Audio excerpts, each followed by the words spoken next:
A 14-year-old boy with worn-out shoes was walking home from school when he saw a millionaire stranded with a flat tire. Most people passed by, but this boy stopped to help. What happened next would take him from poverty to a future he never dreamed possible. Marcus Johnson was just 14 years old, but life had already taught him lessons most kids his age would never understand. Living in a run-down apartment on the east side of town, with his single mother and little sister, every day felt like a test of patience and strength. His mom, Angela Johnson, worked 2 jobs, one as a waitress at a small diner, the other cleaning offices at night. She came home exhausted, but always tried to keep a smile on her face for Marcus and his sister, Kayla. Money was tight. Marcus wore hand-me-down clothes from neighbors, his shoes had holes, and his backpack was stitched together with thread his mother had carefully sewn. Still, Marcus never complained. He had a quiet strength, the kind that comes from knowing your family depends on you. But what made Marcus truly stand out was his heart. He believed in helping others, no matter who they were. His mother had raised him that way. Greater than Marcus, she would always say, kindness costs nothing, but it can change someone's whole day, maybe even their whole life. He carried those words everywhere he went. One Friday afternoon, Marcus was walking home from school along the main road. He didn't have a bike like most of his friends, so he walked the 2 miles back every day. That day, the sun was hot,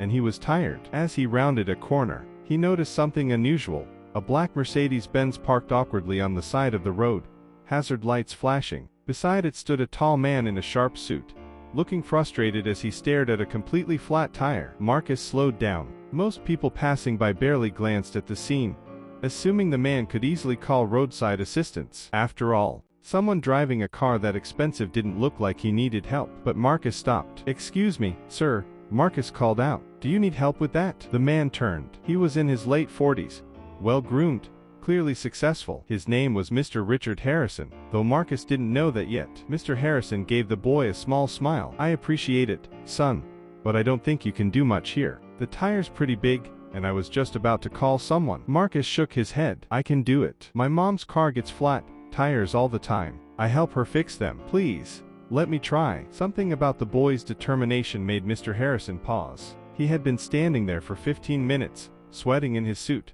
but here was this skinny teenager insisting he could help. "All right, Mr. Harrison said finally, "if you're sure." Marcus rolled up his sleeves and got to work. He asked for the car jack and the spare tire. His hands moved quickly, practiced, loosening the lug nuts, lifting the car, swapping the tire. Sweat dripped down his forehead, but he didn't slow down. Mr. Harrison watched, impressed. "You've done this before," he said. Marcus smiled faintly. "Yeah, my mom depends on me to help her. She works a lot, so I try to do what I can." Within 20 minutes, the flat tire was replaced with the spare. Marcus wiped his dirty hands on his jeans, leaving grease stains behind. "All done, sir," he said. Mr. Harrison reached into his wallet and pulled out a crisp $100 bill. "Here, son, you earned this." But Marcus shook his head firmly. "No thank you, sir. I wasn't helping you for money. My mom says when you can help, you should just do it." The millionaire froze. He had met countless people in his business, many who would do anything for money. But here was a boy,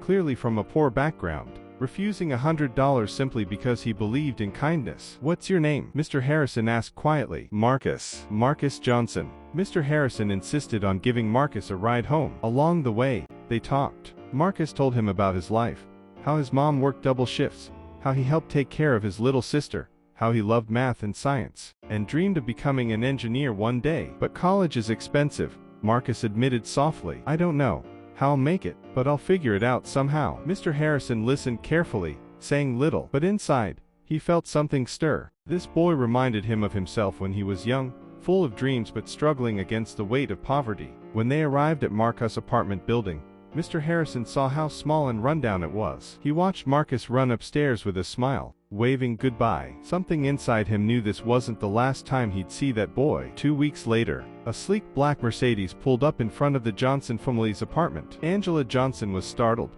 when a well-dressed man knocked on her door. "Good afternoon, Mom. My name is Richard Harrison," he introduced himself. "Your son Marcus helped me recently with a flat tire." Angela's face lit up. "That sounds like him, always trying to help somebody." Mr. Harrison smiled. "Mom, your son is extraordinary. He refused money from me. Instead, he shared his dreams, and I want to help make those dreams come true." Angela's eyes filled with tears. "What do you mean?" "I want to sponsor Marcus' education, Mr. Harrison said firmly. "I'll pay for tutoring, high school expenses, and his college tuition, and I'll mentor him personally. I believe he can achieve great things." Angela covered her mouth, overwhelmed. She had spent countless sleepless nights worrying about how she would afford her son's education. Now, here was a man offering hope she never thought possible. When Marcus came home that evening and learned what had happened, he was speechless. "Are you serious?" he asked in disbelief. Mr. Harrison looked him in the eye. "Marcus, you helped me when you didn't have to. You reminded me what real kindness looks like. Now it's my turn to help you." The years that followed changed everything. With Mr. Harrison's support,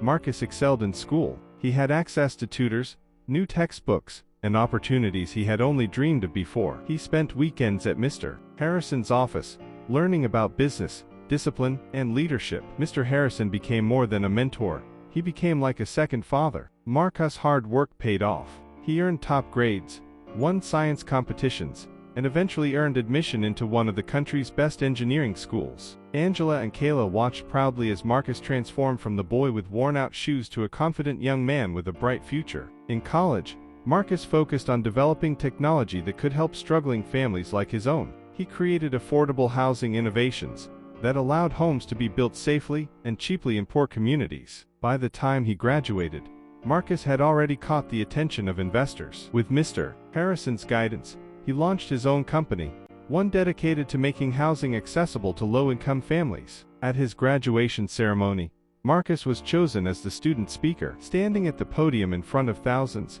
he looked out into the crowd. His mother sat proudly in the front row, tears streaming down her face. And beside her was Mr. Harrison, smiling. Marcus took a deep breath. A few years ago, I stopped to help a man with a flat tire. I thought I was just fixing a car. But that day, my life was fixed too. I learned that kindness costs nothing, but it can change everything. I stand here today because someone believed in me, because one small act of kindness turned into a future I never thought possible." The audience erupted in applause. Mr. Harrison wiped away a tear, proud beyond words. Years later, Marcus became one of the country's most respected engineers and philanthropists. He never forgot where he came from. He built scholarship programs for underprivileged kids, just like he once was. And every time he saw someone stranded on the side of the road, he stopped. Because he knew, sometimes, helping with something as small as a flat tire could change a life forever. Moral of the story: acts of kindness, no matter how small, have the power to open doors to opportunities we could never imagine. Marcus' story reminds us that doing good for others without expecting anything in return can change not only their life, but ours too.